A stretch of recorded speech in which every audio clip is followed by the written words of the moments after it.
अस्सलाम वालेकुम नाजरीन, शाहिद चौधरी ऑफिशियल के साथ मैं हूं आपका मेज़बान अब्दुल्ला तनवीर। नाजरीन, मुझे आज एक एफआईआर और एक रपट मौसूल हुई है और यकीन कीजिएगा दोनों ही बहुत हैरानकुन है मेरे लिए। और वो महकमे पुलिस से उन जो रपट है, जो एफआईआर है, उसमें महकमे पुलिस के हवाले से कुछ चीज़ें लिखी हुई है, नामजद की हुई है। मैं चाह रहा था दोनों चीज़ें आपसे शेयर करेंगे, दोनों को आज का सेगमेंट बनाएंगे, लेकिन सबसे पहले मैं चाह रहा था कि रपट के हवाले से हम लाजमी बात करें। अस्सलाम वालेकुम सर। वालेकुम अस्सलाम। सर कैसे हैं आप? अल्लाह का शुक्र। अच्छा सर, एक रपट मुझे मौसूल हुई है जिसमें नाजरीन बाकायदा तौर पर हेड कांस्टेबल जो है वो अपने एसएचओ के खिलाफ लिख रहे हैं और उसमें ये शिकायत कर रहे हैं कि जो एसएचओ हैं इन्होंने 2 प्राइवेट बंदे रखे हुए हैं जो कि भारी मिकदार में रिश्वत वगैरह लेते हैं। दूसरा ये कि ये पर्चा ही नहीं नामजद होने देते, खुसूसी तौर पे चोरी या डकैती के हवाले से। सर ये क्या मामला है? क्या ये इतना छोटे रैंक का बंदा कोई एसएचओ के खिलाफ ऐसे रिपोर्ट कर सकता है? पहले मैं ये चाहता हूँ कि आप ऑडियंस को जो है ना, जो रपट है ना, पहले आप ऑडियंस को वो दिखाते हैं, ताकि होता ही है कि ऑडियंस ये ना समझे कि ऐसे हो ही नहीं सकता। पहले तो ये चीज आप क्लियर कर देना। ये जो रपट है ना अब्दुल्ला, आपको एक बड़ी ज़बरदस्त चीज़, और तमाम ऑडियंस को जहाँ तक दुनिया में मैं देखा जाता हूँ ना, मैं लोगों को ये बताने लगा हूँ। एक होता है कांस्टेबल, उसका रैंक होता है 7वां, एक होता है हेड कांस्टेबल, उसका रैंक होता है 9वां। जो सब इंस्पेक्टर एसएचओ लगता है उसका रैंक होता है 14। इंस्पेक्टर जो होता है ना मुकम्मल 3 फूलों वाला, उसका रैंक होता है 16वां। अब आप सोच ये रहे होंगे कि एक 9वें स्केल का बंदा कांस्टेबल यानी हेड कांस्टेबल होता है, मोहर्रर जो होता है ना, हेड कांस्टेबल होता है, तो ये कैसे अपने एसएचओ के खिलाफ जो है लिख सकता है? अब्दुल्ला, एक चीज़ आपको मैं क्लियर कर दूं, जिस तरह जेल के अंदर चीफ जेल की नानी होता है ना, इस तरह आप यूँ समझ लें कि थाने का कोई भी मुहर्रर है ना, वो पूरे थाने की नानी होता है। मुहर्रर के पास इतनी पावर्स होती हैं ना कि अगर वो अपनी पावर्स का इस्तेमाल करे ना, तो एसएचओ जो उसको सलूट मारे बगैर जो है ना अपने कमरे में जाकर नहीं बैठ सकता। उसकी इतनी पावर्स हैं। उसकी लिखी हुई रपट जो है ना, उसका जो भी उसने लिख दिया हुआ ना कि एसएचओ ये करता है वो करता है, आप अंदाजा लगाएं कि उस एसएचओ को ना उसको तिगनी का नाच नचवा दिया होगा इसने, क्योंकि ये रपट जो है ना काफी देर पहले की है। बिल्कुल, जनवरी की है, जब की है, लेकिन हमारे हाथ तो आज लगी है ना। हम इसके ऊपर जो है ना पब्लिक अवेयरनेस के लिए इसके ऊपर बात कर रहे थे कि लोगों को इख्तियारात का पता लगे। मुहर्रर जो है ना बहुत ज्यादा भारी होता है एसएचओ से, ये बात। उसके इख्तियारात को अगर आप देखें ना, बेशक उसका स्केल 9 है या वो हेड कांस्टेबल है, लेकिन उसकी पावर जो है एसएचओ से बहुत ज्यादा है। उसका लिखा हुआ जो है ना वो हरफे आखिर है, ये बात याद रखिएगा। अब ये जो एसएचओ है ना, ये कहा थाना बसार, क्या नाम बिल्कुल चिन्योट क्या थाना गालबन है, कोट वसावा। इस थाने के अंदर जो है ना, मैं दावे के साथ आपको ये बात है, नीचे ऑडियंस लिखेगी, आप पढ़ लीजिएगा। पब्लिक जो हमें देखते हो यकीनन हमारे साथ रब्ता भी करती है, लोग ये भी लिखते हैं कमेंट बॉक्स में कि ये हालात क्या थे या क्या मामला बना। आप पढ़ लीजिएगा, लोग ये लिखेंगे कि एसएचओ को उसने लेने के देने पड़ गए एसएचओ को ना। मुहर्रर जो है ना, इसकी बड़ी पावर्स होती हैं और ये पूरे थाने की नानी होता है। रोजनामचा, रपटें, असला, आमद खारज, हर चीज जो है ना, यानी रोजनामचे का रजिस्टर इसका कब्जे में होता है। अच्छा, जिसके ऊपर रपटें चढ़ती हैं। मुहर्रर की साज बाज, यानी अगर मुहर्रर बिगड़ जाए ना, मुहर्रर एसएचओ को आंखें दिखा दे, तो एसएचओ थाने में करप्शन नहीं कर सकता। सर ऐसे ही है सर, इसका सबूत आप देख लें, वो फैसलाबाद में जो हुआ था, मुहर्रर ने डीएसपी को एसएचओ के खिलाफ दरख्वास्त दी थी, एसएचओ के थाने में बकायदा तौर पर। मैं आपको बता रहा, आप ये बात कर रहे हो, मैं अभी एक पुलिस ऑफिसर का नाम जो है ना मैं नहीं लेना चाहता, मैंने अपनी आंखों से, मैंने प्रोग्राम में कहा हुआ है, मैंने अपनी आंखों से देखा, उस मुहर्रर ने टेबल उठा के ना, टेबल उसने एसएचओ को सर में मार दी थी। ये लिटन रोड थाने का वाकया है। अच्छा। और ये बात आज से 15 से 20 साल पहले की है। ऐसी क्या बात हुई थी? बस हो गई, को बाद में बात बताऊं तो वो दिलाजारी होगी। मुहर्रर ने टेबल उठा के मेली थी उसको। तो मुहर्रर जो है ना, मुहर्रर अपनी पावर्स को इस्तेमाल नहीं करते। असल में ये होता है कि उनको रैंक होता है 9वां और हेड कांस्टेबल जो होता है, और एसएचओ अगर सब इंस्पेक्टर हो वो 14वां है, अगर मुकम्मल इंस्पेक्टर हो उसका 16वां स्केल है ना। वो स्केल की वजह से जो है ना प्रेशर रहता है। हालांकि मुहर्रर अगर ना चाहे, मैं कहता हूं अगर मुहर्रर ईमानदार होगा ना, बिल्कुल ऑनेस्ट हो, ऐसा जो करप्शन कर ही नहीं सकता। तो सर आप क्या समझते हैं, जो मुहर्रर ने ये रिपोर्ट दर्ज करवाई थी, आपके ख्याल से महकमाना कार्रवाई की होगी? ओ यार लाजमी हुई होगी भैया, मुहर्रर का लिखे की बड़ी पावर्स है, या वो आपस में इनकी सेटलमेंट हुई होगी, कोई ऐसा कोई सीख, क्योंकि एफआईआर नहीं है, ये रपट थी, तो रपट का तो 100 इन्होंने सिलसिला चला लिया। लेकिन बार क्या इस मुहर्रर को मैं खराजे तहसीन पेश करूंगा, ये को मुहर्रर नहीं, वो बला ही होगी जिसने ये रपट लिख दिया। ऐसे होता नहीं, ऐसे होता नहीं, बिल्कुल ऐसे ही है सर। अच्छा सर, साथ मेरा एक और मुझे नाजरीन एफआईआर मौसूल हुई है, यकीनन आप भी भी स्क्रीन पे देख रहे होंगे। अच्छा सर, इस एफआईआर में है कि थाना गालबन है मोहम्मदाबाद, वहां पे गुलाम मोहम्मदाबाद, बिल्कुल, वहां पे एसएचओ ने काफी एएसआई गालबन में पढ़ रहा था, तकरीबन 45 बन रहे थे जो मेरी नजर में, उनके खिलाफ उन्होंने एफआईआर दर्ज किया बकायदा तौर पे कि ये जो इनके पास रिपोर्ट आती थी वो सारी इनसे गुम गई है। गालबन उर्दू में क्या कहते हैं सर? मिसल इन्होंने घुमा दी है सर। अब्दुल्ला, ये मिसल जो होती है ना जी सर, हर मुकदमे की एक मिसल होती है।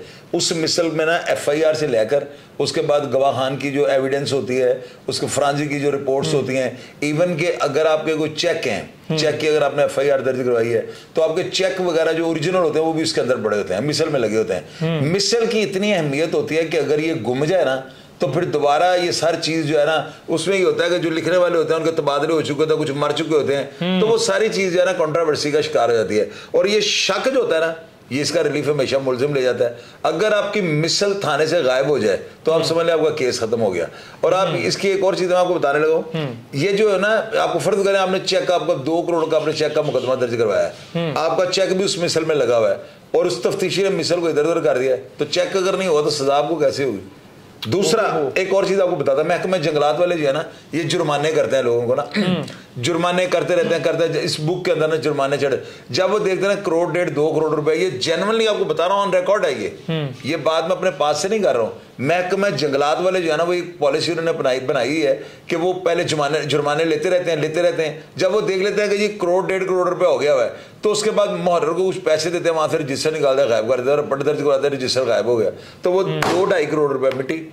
यानी मिसल जो है ना, मिसल का बड़ी अहमियत है सर, और मिसल पूरे केस का दिल होता है, केस की फाइल होती है, उसमें देखे ना एफआईआर, फिर दोबारा एफआईआर तो चलो आपको मिल गई, उसके बाद जो तफ्तीशी ने जो एविडेंस है, जो जिम्नी जो लिखी होगी, वो तफ्तीशी मार चुका हुआ है, दोबारा कहां से लिखवाओगे? वो डॉक्टर की रिपोर्ट, फ्रांसी की, वो लेबोरेटरी वाले नक्शा, तो सारी चीजें अगर गुम गई हैं तो दोबारा कैसे? वो मिसल बन ही नहीं सकती, ये इम्पॉसिबल है। और मिसल गायब होने का मतलब ये आपने मुलजिम को रिलीफ दे दिया। और ऐसे अक्सर जो है ना पुलिस वाले कर जाते हैं, तो जितने पुलिस वालों के खिलाफ उन्होंने लिख दिया है, बिल्कुल सर, मैं कहता हूँ एसएचओ साहब ने बखिए उधेड़ दिए होंगे। और मैंने अब ये प्रोग्राम चूंकि बड़ा सेंसिटिव था, मैंने इसके लिए ना एसएचओ साहब से राब्ता किया है। मैंने उनको कहा जी आप ये बताया अपना मौकफ देंगे, वो कहते हैं ये तो एफआईआर बड़ी पहले की है। मैंने कहा सर जब गया हमारे हाथों में लग गया ना, तो उन्होंने कहा कि जी मैंने जिस वक्त इनके खिलाफ एफआईआर दर्ज की थी ना, तो विद इन 24 आवर ये जो रिटायर हो गए थे, वो रिटायरमेंट के बाद मिसलें जो घर ले गए हुए थे, सारी मिसलें जो है ना रिकवर हो चुकी हैं। अब ये अदारों का काम है, हमारा तो काम ये एफआईआर भी हमने स्क्रीन के ऊपर दिखा दिया। अब ये काम अदारों का है कि वो ये देखें कि आया ये तमाम मिसलें जिनके खिलाफ ये एफआईआर दर्ज हुई हैं, ये कलेक्ट हो चुकी हैं कि नहीं। अगर नहीं कलेक्ट हुई तो देन वो थाने वाले जिम्मेदार हैं। बिल्कुल सर, ये भी क्लियर कीजिएगा कि ये अनजाने में मिसल गुम जाती है कि जान के भी किया? यार खुदा का वास्ता अब्दुल्ला, आप तो ऐसे सवाल चटखारेदार बनाते हो ना कि अवाम का ये अब्दुल्ला बड़ा, ओए अल्लाह के बंदे, ये कुछ सुई है? अब्दुल्ला मेरी बात सुनो, ये क्या, ये कोई टूथपिक है जो गुम गई है? आपकी एसएचओ साहब से बात हुई, उन्होंने कहा सैकड़ों मिसलें गुमी हैं। फिर ऐसा वो गुमी नहीं, वो घर ले जाते हैं, वो घर ले जाते हैं ना, साजबाज की होगी, नहीं सुने, जब गिरफ्त टाइट हुई है ना तो वापस ले गए। ये ले जाने का, घर ले जाने का मकसद क्या, मुझे आप ये बताओ। तो बात है सर, ये ले जाते हैं, ले जाकर छाई मार के बैठ जाते हैं। और होता पता क्या, अगर आप मिसल घर लेके जाते हैं ना तो रिपोर्ट लिखने के पाबंद हैं। आपने एसपी साहब के पास मिसल पेश करनी है, आपने रिपोर्ट लिख के करनी है, आपने डीआईजी के पास, आईजी के पास, किसी के पास भी मिसल लेके जानी है ना, इवन के थाने के अंदर से अगर कोई ऐसी कोई एक चीज आपने लेनी है ना, आपको रोजनामे में लिखना पड़ता है। और ये सारी जिम्मेदारी मुहर्रर की होती है। तो ये बगैर मुहर्रर को बताए, अब मुहर्रर की तलाशी नहीं ले सकता, ये घरों में ले जाते हैं। तो जब एसएचओ साहब ने एफआईआर दर्ज की, उनको पता लगा काबू हुआ, तो उन्होंने सारी मिसलें निकाल दी। ऊपर से सर जब डंडा चढ़ता है फिर ही काम। डंडा नहीं, डंडा ऊपर से नहीं चढ़ा, डंडा किसी और जगह से चढ़ा है। तो ये डंडा चढ़ने के बाद ये मिसलें निकल आई। सर कहीं ना कहीं इनकी भी गफलत होती है ना, फिर वो गफलत, अल्लाह माफी दे, गफलत नहीं है ये बेगैरती की इंतहा है। गफलत का लफ्ज तो होता है लापरवाही। क्या अचानक से मेरा जो है ना, अभी मैंने मेरे दफ्तर से एक बंदा ना 3-4 दिन पहले एक चार्जर ले गया, जेब में डालकर नीचे उतरने लगा, तो मैंने देखा मेरा चार्जर है, मैंने कहा मेरा चार्जर कहाँ, कहता वो गलती से मेरी जेब में आ गया था और वायर उसके ऊपर लपेटी है, ये गलती हुई है। ये तो दानिस्ता तौर पर से किया ना।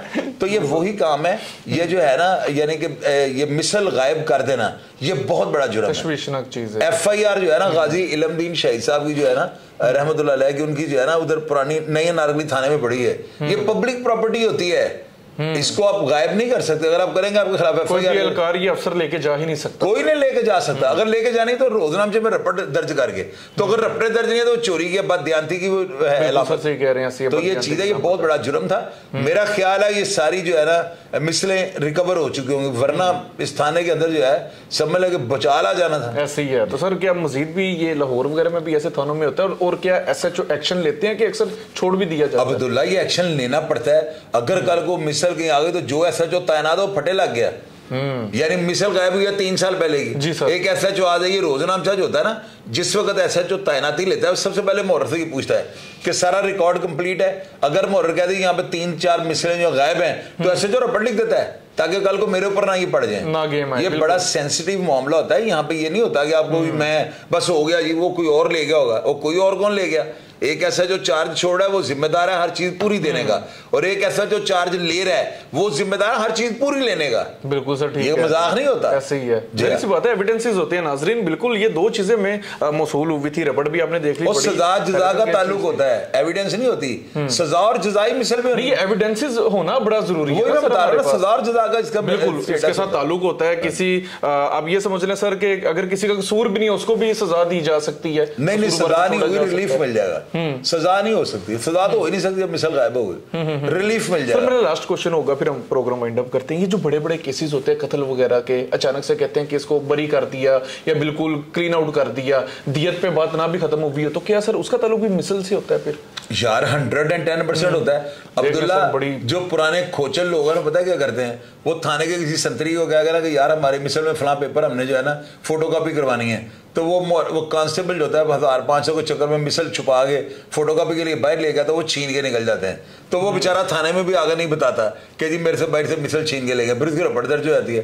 वो मलबा उस तफ्तीशी के ऊपर पड़ता है जिसके खाते में पड़ी होती है। ऐसे बड़े केसेस होते हैं, लोग फाइलें गायब करा लेते हैं। फाइल गायब कराने से सजा तो नहीं हो सकती, लेकिन ये है कि गुनहगार जो है वो बच जाता है, वो बच जाता है। बिल्कुल बिल्कुल नाज़रीन, आज का हमारा प्रोग्राम, हालांकि मेरा भी यही था कि मैं खुद भी काफी इस हवाले से नॉलेज लूं, और यकीनन आपके लिए भी बड़ा इंटरेस्टिंग होगा, बड़ा नॉलेजेबल होगा। देख लें, मिसल एक ऐसा लफ्ज है, आसान सा लफ्ज है, कभी सुना भी नहीं होता अक्सर लोगों ने, लेकिन कितनी अहमियत का हामिल है कि इसकी वजह से जो मुल्जिमान होती है उनको सजा भी नहीं दी जा सकती, और बहुत ज्यादा मेरे नजदीक ये बारीक बिनी से इन चीजों को देखना पड़ता है और इनके ऊपर तहकीकात करनी पड़ती है। आप क्या समझते हैं इन चीजों के हवाले से, और आप क्या समझते हैं क्या हेड कांस्टेबल ने ठीक किया होगा? अपनी राय से लाजमी आगाह कीजिएगा। इसी के साथ अपने मेजबान अब्दुल्ला तनवीर को इजाजत दीजिए। अल्लाह निगहबान।